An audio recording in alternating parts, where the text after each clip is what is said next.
সালমা, আজ মাত্র 200 টাকায় কামাই হয়েছে।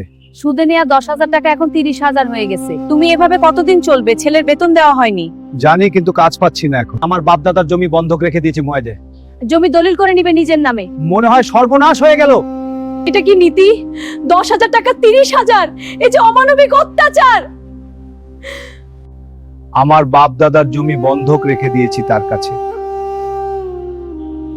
যদি এই মাসে টাকা দিতে না পারি, জমি দলিল করে নেন নিজের নামে, সর্বনাশ হয়ে যাবে। মহাজন সাহেব, আমি আপনার পায়ে পড়ি, আমাকে আরো 2 মাস সময় দিন। 2 মাস? এটা অনেক সময়। দয়া করুন মহাজন সাহেব, আমি ছেলেকে কাজে লাগিয়ে দেব, ওর পড়াশোনার দরকার নাই, তাড়াতাড়ি টাকা শোধ করতে পারবো। রহিম, ব্যবসা মানে ব্যবসা, আমি তো দাতব্য সংস্থা দেইনি।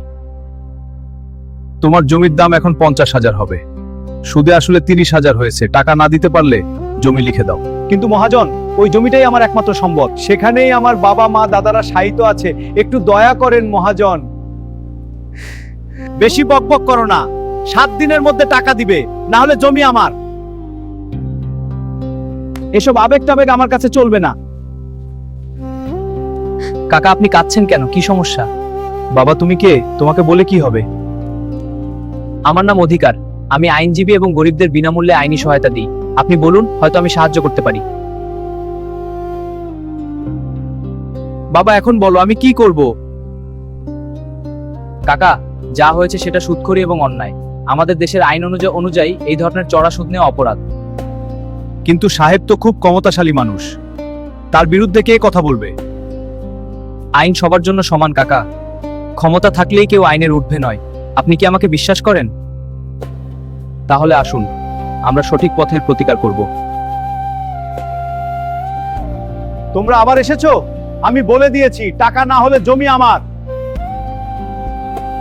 জহির সাহেব, আমার নাম অধিকার, আমি একজন আইনজীবী। জানেন কি 1874 সালের মহাজনী আইন ও 2006 সালের ক্ষুদ্র ঋণ বিধি অনুযায়ী বছরে 27% বেশি সুদ নেওয়া অবৈধ। আমাকে 2 পয়সার উকিল আইছে জ্ঞান দিতে। শুনুন, আপনি 2 বছরে 10,000 টাকাকে 30,000 বানিয়েছেন। আমার কাছে রহিম কাকার সব কাগজপত্রের ফটোকপি আছে, আমি চাইলে আজই থানায় মামলা করতে পারি। হ্যাঁ, দেখো উকিল সাহেব, আমি তো সাহায্য করার জন্যই। প্রথমটা হচ্ছে রহিম কাকা মূল 10,000 টাকা ও আইনসম্মত সুদ মিলিয়ে মোট 14,000 টাকা দিবেন এবং জমির দলিল ফেরত পাবেন। দ্বিতীয়টা হচ্ছে আমি আইনি পথে যাব, আপনার বিরুদ্ধে ফৌজদারি মামলা হবে। ঠিক আছে, আমি দলিল ফেরত দেব, তবে কিন্তু 14,000 টাকা দিতে হবে। আপনি কি 14,000 টাকা দিতে রাজি? এক, রহিম কাকা, আপনি কি 14,000 টাকা দিতে রাজি? আমি রাজি আছি বাবা, আমি 3 মাসে এই 14,000 টাকা জোগাড় করে দেব। সাহেব, আমি একটি লিখিত চুক্তি করছি, আপনি সই করুন, ভবিষ্যতে যেন এই ধরনের অন্যায় না হয়।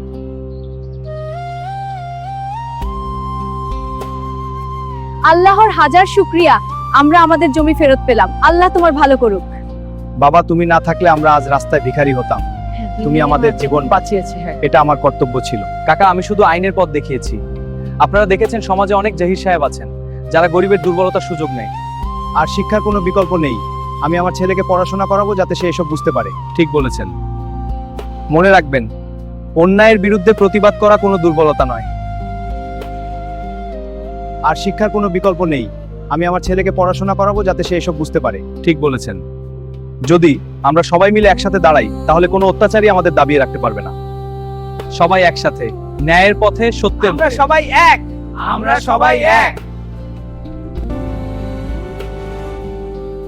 Thank you for watching.